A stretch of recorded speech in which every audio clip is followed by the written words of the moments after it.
नमस्कार दोस्तों, आप देख रहे हैं लाइव टीवी न्यूज। भारतीय राजनीति में आरोप प्रत्यारोप का दौर कोई नई बात नहीं, लेकिन जब बात देश के पहले प्रधानमंत्री पंडित जवाहरलाल नेहरू की विरासत पर हो और जवाब में किसी को भस्मासुर कह दिया जाए तो यह मामला राजनीति से कहीं ज्यादा फैमिली ड्रामा बन जाता है।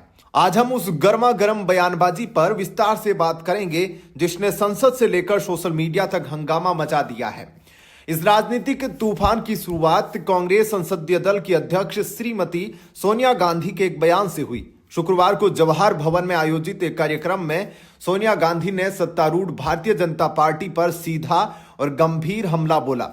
उनका दावा है कि वर्तमान सरकार और बीजेपी का मुख्य उद्देश्य एक प्रोजेक्ट के तहत देश के पहले प्रधानमंत्री पंडित जवाहरलाल नेहरू की विरासत को न केवल मिटाना है बल्कि उनकी सामाजिक और राजनीतिक बुनियादों को नष्ट करना है। उन्होंने आधुनिक भारत के निर्माण में नेहरू के बहुआयामी योगदान का उल्लेख किया और चिंता जताई कि आज उनके व्यक्तित्व, योगदान और विरासत को कमतर करने की कोशिश की जा रही है। उन्होंने कांग्रेस कार्यकर्ता और देशवासियों से इस प्रोजेक्ट का सामूहिक रूप से मुकाबला करने की अपील की।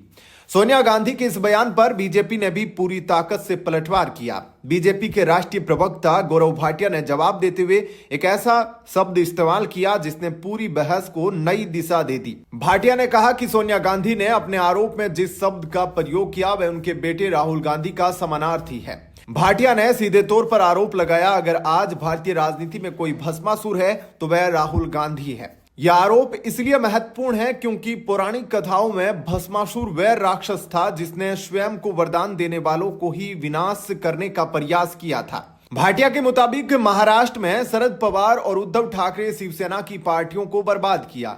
दूसरा, दिल्ली में लोकसभा चुनाव के दौरान अरविंद केजरीवाल की पार्टी के साथ गठबंधन करके उन्हें बर्बाद किया। तीसरा, बिहार में हाल ही में तेजस्वी यादव को नष्ट कर दिया। चौथा, अब उनका अगला निशाना उत्तर प्रदेश में अखिलेश यादव को नष्ट करना है।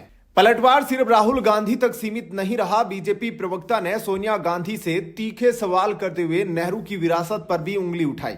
भाटिया ने पलटवार करते हुए पूछा, नेहरू की विरासत क्या है? उन्होंने नेहरू की विरासत में नई ऐतिहासिक भूलों को शामिल बताया। पहला, संविधान में अनुच्छेद 370 को शामिल करना। दूसरा, चीन के लिए संयुक्त राष्ट्र सुरक्षा परिषद का सदस्य बनने का प्रस्ताव ठुकराना। और तीसरा, पाकिस्तान और चीन दोनों को भारतीय क्षेत्र पर कब्जा करने की अनुमति देना।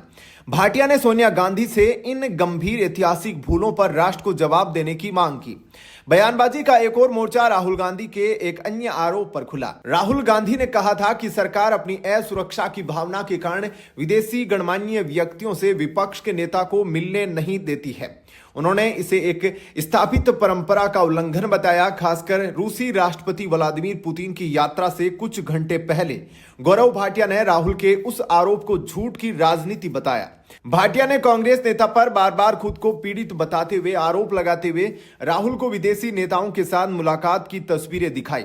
इन तस्वीरों में पिछले साल बांग्लादेश की पूर्व प्रधानमंत्री शेख हसीना से मुलाकात, इस साल मॉरिशस के प्रधानमंत्री नवीन चंद्र राम गुलाम और न्यूजीलैंड के प्रधानमंत्री क्रिस्टोफर लक्सन से मुलाकात भी शामिल है। भाटिया ने तंज कसते हुए कहा, वैश्विक कूटनीति विश्वसनीयता पर चलती है न कि अधिकार की भावना पर। यह पूरा घटनाक्रम भारतीय राजनीति में बढ़ते व्यक्तिगत और वैचारिक टकराव को दर्शाता है। एक तरफ नेहरू विरासत को बचाने का दावा है तो दूसरी तरफ राहुल गांधी की राजनीतिक कार्यशैली पर भस्मासुर जैसा गंभीर आरोप। यह देखना दिलचस्प होगा कि कांग्रेस और बीजेपी के बीच यह फैमिली ड्रामा और विरासत की लड़ाई आगामी चुनावों में क्या मोड़ लेती है। आप इस बारे में क्या सोचते हैं? क्या राहुल गांधी सच में गठबंधन के लिए भस्मासुर है? अपनी राय कमेंट बॉक्स में जरूर बताएं। वीडियो को लाइक करें, शेयर करें और हमारे चैनल को सब्सक्राइब करना न भूलें। धन्यवाद।